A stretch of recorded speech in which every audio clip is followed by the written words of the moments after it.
ஓம் ஸ்ரீ ஸ்ரீம். வணக்கங்க. அனைவரையும் மறுபடியும் சேனலில் சந்திப்பதில் மிக்க மகிழ்ச்சி அடைகிறேன். இந்த பதிவில் நாம் பார்க்க இருக்க போகிறது கூடாரவல்லி பாவை நோன்பு.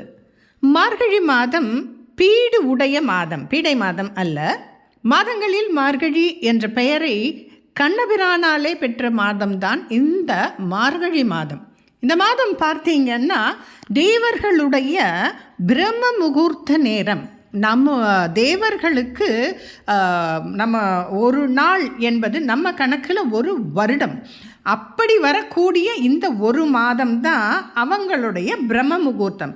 அதனால் இந்த 30 நாட்களும் நாம் செய்கின்ற சிவ வைணவ வழிபாடுகள் மற்றும் சுவாமி ஐயப்பன் வழிபாடு, முருகன், எல்லா வழிபாடுகளுமே நாம் இந்த ஒரு மாதம் நாம் வழிபாடு செய்வதனால் நம்ம ஒரு வருடம் வழிபாடு செய்த புண்ணியத்தையும் பூஜை பலன்களையும் நமக்கு கிடைக்கும். சரி, இந்த பூஜையை நாமெல்லாம் எப்படி செய்யலாம் அப்படின்னு பார்க்கலாங்க. நாம் இந்த மாதம் முழுவதுமே பார்த்திங்கன்னா சிவபெருமானுக்கு உண்டான ஆருத்ரா தரிசனமும் இந்த மார்கழியில் வரும். பெருமாளுக்கு உண்டான விஷ்ணு பகவானுடைய வைகுண்ட ஏகாதசியும் இந்த மாதம் வரும். அதை தவிர கோதா தேவி, அதாவது கோதை என்கின்ற நம்ம ஆண்டாள் இருந்து இந்த பாவை நோன்பு இருந்து விரதம் நிறைவேற்றிய இந்த கூடாரவல்லி, இன்னும் ஏனைய நிறைய விசேஷங்கள் இந்த மார்கழி மாதம் தான் வரும். அதனால் நாம் அதிகாலையில் எழுந்து நாம் பூஜை செய்யணும்னு ஆண்டாள் தொன்னோட பாசுரத்திலேயே சொல்லியிருக்கிறா. சிவபெருமானுக்குண்டான உங்களுக்கு இந்த மாணிக்க வாசகர் அருளிய திருவாசகம் அதெல்லாம் படிக்கலாம். 4000 திவ்ய பிரபந்தம், திருப்பாவை, இதெல்லாம் வைணவர்களும் படிக்கலாம். எல்லாரும் எல்லாமும் படிக்கலாம். முருகனுக்குண்டான ஸ்லோகங்கள், அம்பாளுடைய லலிதா சஹஸ்ரநாமம், இதையெல்லாம் இப்போ நாம் 1 செஞ்சால் 100 அப்படின்னு சொல்கிறாங்க இல்லையா, அந்த மாதிரி கணக்கில் வரும். ஒரு பாடலில் நாம் பார்த்தீங்கன்னாக்கா உங்களுக்கு பார்க்கடலுள் பையத்துயின்ற பரமன் அடிபாடி, அதாவது திருப்பாவையில் ஆண்டாள் நாச்சியார் சொல்கிறது எப்படின்னா, பார்க்கடலில் இருக்கிற பெருமாளை நாம் அவருடைய அடியை புகழ்ந்து பாட வேண்டுமாம். அப்போது நெய்யுண்ணோம் பாலுண்ணோம் நாட்காலே நீராடி, நெய் பால் இதெல்லாம் நாம் சாப்பிடாமல் இருக்கணும். எப்போ? இந்த 27 நாட்கள். நாட்காலே நீராடினா அதிகாலையில் நீராடணும். மையிட்டெழுதோ மலரிட்டு நாம் முடியும், அதாவது அலங்காரத்துக்கு முக்கியத்துவம் கிடையாது. செய்யாதன செய்யோம் தீக்குறளை சென்றோதும், தேவையில்லாததெல்லாம் செய்யக்கூடாது, டைம் வேஸ்ட் பண்ணக்கூடாது, அவ்வளோதான் விஷயம். தீக்குறளை சென்றோதம்னா கெட்ட வார்த்தைகள், தீய சொற்களை நாம் பேசக்கூடாது அப்படின்றத ஆண்டாள் நாச்சியாரே நமக்கு எப்படி இந்த விரதம் இருக்கணும் அப்படின்றத சொல்லி இந்த 27 நாள் நாம் நெய் பாலெல்லாம் சாப்பிடாம அதிகாலையில் எழுந்து நீராடி வாசலில் சாணம் தெளித்து, இல்லைன்னா இப்போ இருக்க அப்படிக்கு நம்ம மஞ்சள் தண்ணி தெளித்து கோலம் இட்டு சாணத்தில் ஒரு பரங்கிப்பூ, பூசணிப்பூன்னு சொல்லுவாங்க இல்லையா, அப்படி இல்லைன்னா நம்ம ஒரு சாமந்தி பூவோ ஏதோ ஒரு நல்ல மனமுள்ள மணலை நம்ம வாசலில் வைக்கலாம். அதே மாதிரி தை பிறந்தால் வழி பிறக்கும்னு சொல்லுவாங்க. இந்த மாதிரி பூஜைகளை நாம் மார்கழியில் செய்தால் தை மாதம் வருகிற போது அந்த பூஜா பலன்களை நமக்கு இறைவன் அருள்வான் என்பதுதான் இதனுடைய உள்ளார்ந்த அர்த்தம். இந்த மாதிரி காலையில் நாம் எழுந்து அதிகாலையில் கோலம் போட்டு பூஜை செய்து கோயிலுக்கு போயிட்டு நாம் வாரணமாயிரம், திருப்பாவை, திருவெம்பாவை, அப்புறம் சிவபெருமானுடைய திருப்பள்ளி எழுச்சி, இந்த மாதிரி நிறைய பாடல்களெல்லாம் நாம் படிக்கலாம். கோயிலுக்கு போக முடியாதவங்க, வயது காரணம், ஏதோ ஒரு காரணம் இருக்கலாங்க, அவங்களால கோயிலுக்கு போக முடியல அப்படின்ற ஒரு வருத்தமே வேண்டாங்க. காலங்காத்தால் அவங்களால எழுந்த முடிகிற அளவுக்கு எழுந்து ஒரு கோலம் போட்டு 2 தீபம் போட்டு துளசி மாடத்தை சுற்றி வரணும். அப்படி சுற்றி வர வாய்ப்பு இல்லை, நாங்கள் ஃப்ளாட்டில் இருக்கோம்னா துளசி செடி கிட்டக்க 2 தீபம் போடலாம். ஒற்றை தீபம் எப்பவும் வேண்டாம், நல்லெண்ணெய் நெய் தீபம் சிறப்பு. இந்த மாதிரி இந்த 27 நாட்களும் பூஜை செய்கின்றபடியால் 27வது நாள் கூடாரவல்லி அப்படின்ற ஒன்று, கூடாரை வெல்லும் சீர்கோவிந்தான்னு தொடங்கும் ஒரு திருப்பாவை பாடல்.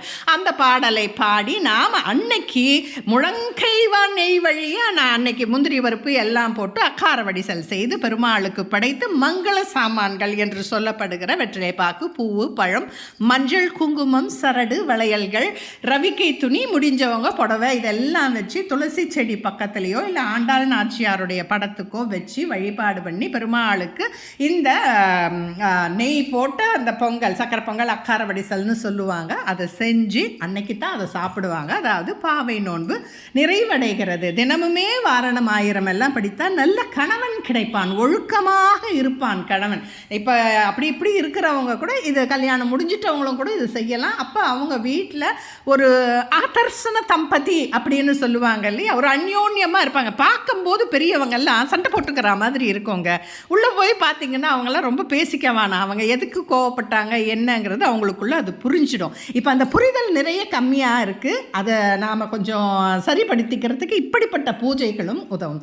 சரி, யார் இந்த ஆண்டாள் நாச்சியார்? என்ன புராண நிகழ்வு? விஷ்ணு சித்தர் அப்படிங்கிற ஒரு வைணவ பக்தர் இருக்கிறாரு. அவர் பெருமாள் மீது ரொம்ப பக்தி உள்ளவராக இருக்கிறாரு. அவர் பெருமாளுக்கு புஷ்ப கைங்கரியங்கள் எல்லாம் செய்து கொண்டு வருகிறார். அதாவது பூ கட்டி மாலை கட்டி கொடுக்கறது தான் அந்த கைங்கரியத்தை அவர் செய்து கொண்டு இருக்கிறார். ஒரு நாள் பூவெல்லாம் பறிக்கிறதுக்கு தன்னுடைய நந்தவனத்துக்கு போகும்போது அவருக்கு குழந்தை இல்லைன்னு ஒரு வருத்தம். பார்த்தாக்க பூமியிலேருந்து ஒரு குழந்தை அந்த துளசி வனத்தில் கிடைக்கிது. அது பூமியிலேருந்து பிறந்ததுனால அதுக்கு ஆண்டாள் அப்படின்னு பேர் வைக்கிறாரு. கோதை அப்படின்னு அவர் பேர் வைக்கிறாரு. பின்னாடி அது ஆண்டாள்னு மாறிடுது. ரொம்ப பாசமாக நிறைய விஷயங்கள், நல்ல விஷயங்கள், எப்படி சுவாமியை வணங்கணும், செய்யணும், என்னெல்லாம் பண்ணணும் எல்லாம் சொல்லி கொடுக்குறாரு. நாளொரு வேணியும் பொழுதொரு வண்ணமுமாக அற்புதமாக வளர்கிறாள் ஆண்டாள் நாச்சியார். அப்படி பார்த்தீங்கன்னா ரொம்ப பிரமாதமாக அவளும் அந்த பூஜை கைங்கரியங்களிலும் அந்த பூ தொடுக்கிற விஷயங்கள் எல்லாம் சேர்ந்துக்கிறா. தகப்பனாருக்கு உதவி செய்கிறாள். அவள் ஒரு கட்டத்துக்கு எப்படி போகிறா அப்படின்னு பார்த்தாக்கா, திரு அரங்கநாதையை தன்னுடைய கணவனாக நினைச்சுக்கிறார். அவள் கட்டிய மாலைகளை தான் அணிந்து கண்ணாடியில் அழகு பார்த்து அது நல்லா இருக்குது அப்படின்ற ஒரு திருப்தி வந்த பிறகுதான் அந்த பூமாலைகளை கோயிலுக்கு அனுப்புகிறார் தன் தந்தை மூலமாக. அப்போ என்ன ஆகுது அப்படின்னு பார்த்தீங்கன்னா, உங்களுக்கு ராமாயணத்தில் சபரி என்ன பண்ணுவான்னா, எச்சி பண்ண பழம்னு கிடையாது, ஒவ்வொரு பழமும் சுவையாக இருக்கான்னு கடிச்சு கடிச்சு பார்த்து ராமருக்கு அவ்வளோ ஆசையாக கொடுக்குற. அப்படித்தான் இந்த மாலையும் நம்மளுடைய கோதை தேவியால் அரங்கனுக்கு அனுப்பப்படுகிறது. இது இவ தினம் பண்ணுறா. ஆனால் திடீர்னு பார்த்தா ஒரு நாள் தன் அப்போ விஷ்ணு சித்தர் இதை பார்த்துடுறாரு. பார்த்துட்ட உடனே என்னம்மா இப்படி பண்ணுறேன்னு, இல்லைப்பா அது அழகாக இருக்கான்னு போட்டு பார்த்துட்டு தான் நான் பெருமாளுக்கு கொடுப்பேன்னு. ஏன் இப்படி எல்லாம் பண்ற, சுவாமிக்கு இப்படி தப்பு பண்ணலாமா, அபவாதமாச்சே அப்படின்னு சொல்லி கேட்குறாரு.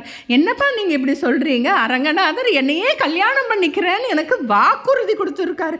கல்யாணமா, பெருமாளோடவா? அம்மா என்ன நீ சொல்கிற, என்ன தான் பொண்ணுக்கு ஏதோ சித்தம் கலங்கியதோ, பித்து பிடித்து விட்டதோ என்று அவர் பலவாறு புலம்பி அழுகிறார் ரங்கநாதர்கிட்ட போயிட்டு.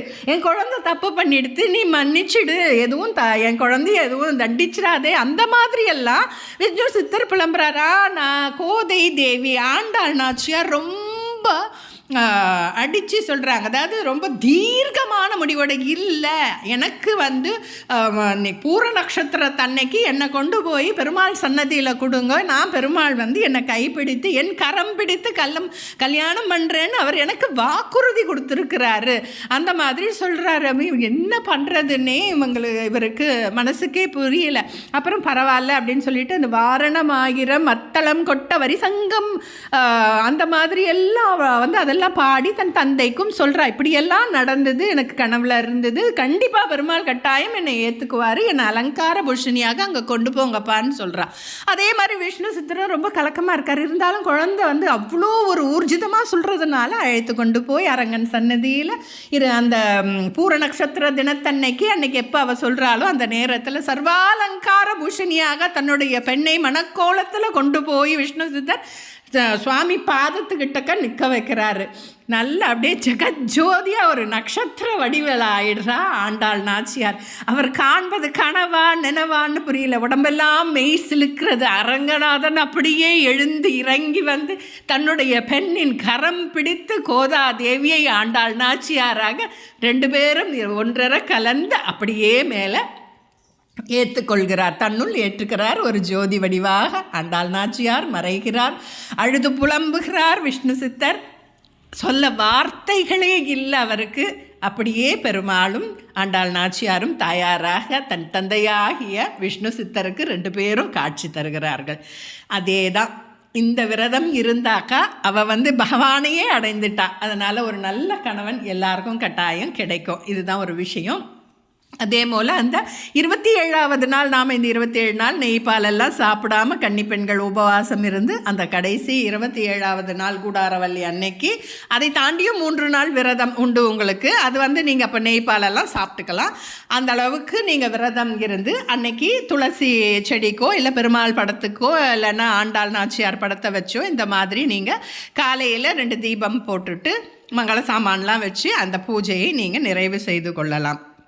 அதே போல் அந்த மங்கள பொருட்களை நம்ம ஒரு 4 பேருக்கு தானம் கொடுக்குறதும் அன்னைக்கு ரொம்ப சிறப்பான விஷயம். இதுதான் உங்களுக்கு இந்த கூடாரவல்லி என்கின்ற ஒரு பண்டிகை நாம் கொண்டாடுறது 27வது நாள். இது 3/4 பாகம் 11ஆம் தேதி தான் வருங்க. ஜனவரி 11 தான் வரும். லீப் இயர்னு சொல்கிறோம் இல்லைங்களா, பிப்ரவரி மாதம் ஒரு நாள் எக்ஸ்ட்ரா வருது பாருங்கள். அப்போ தான் தேதி வந்து உங்களுக்கு தள்ளி வரும், ஒரு நாள் தள்ளி வரும், 12ன்னு வரும். மற்றபடி எப்போவுமே 11ஆம் தேதி ஜனவரி மாதம் எந்த வருடமும் அப்படி வரும், எக்ஸப்ட் லீப் இயர். அதனால் இதுக்கு முன்கூட்டியே நீங்கள் அதற்கு உண்டான எல்லா வகையான வஸ்துக்கள் எல்லாம் வாங்கிக்கோங்க. உங்களால் முடிந்தது என்ன முடியுமோ செய்யுங்க. வெறும் வெத்தலை பார்க்க 2 மஞ்சக்கிழங்கு கூட கொடுக்கலாம், தப்பு இல்லை. வசதி வாய்ப்பு இருக்கிறவங்க அதையும் தாண்டி செய்யலாம்.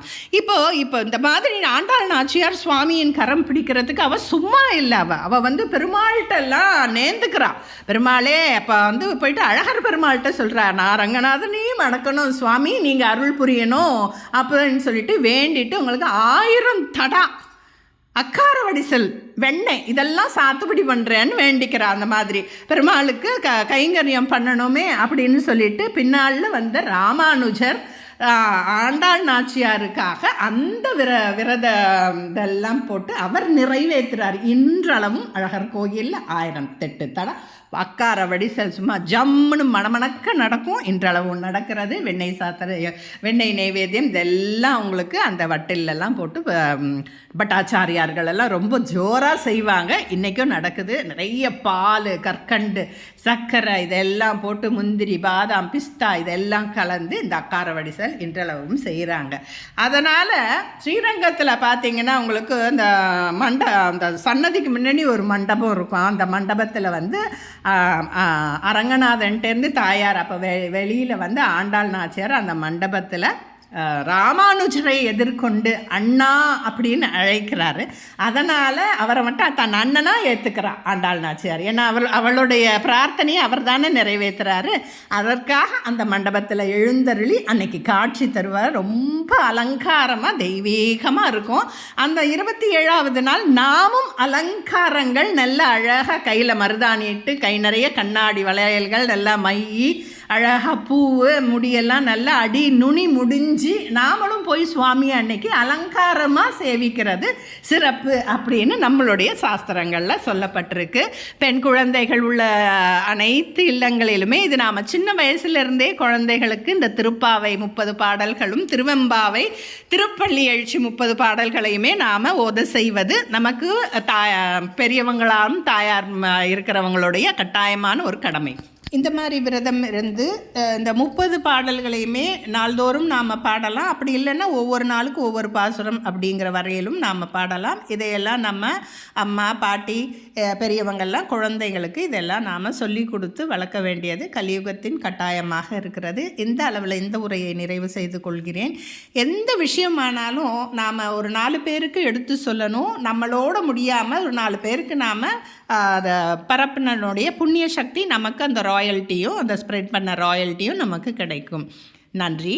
மற்றொரு பதிவில் உங்களை சந்திக்கிறேன். இந்த பதிவுகள்லாம் உங்களுக்கு பிடித்திருந்தால் கட்டாயம் லைக் செய்யவும், ஷேர் செய்யவும், சப்ஸ்கிரைப் செய்யவும் மறந்து விடாதீர்கள். மற்றொரு பதிவில் உங்களை சந்திக்கிறேன்.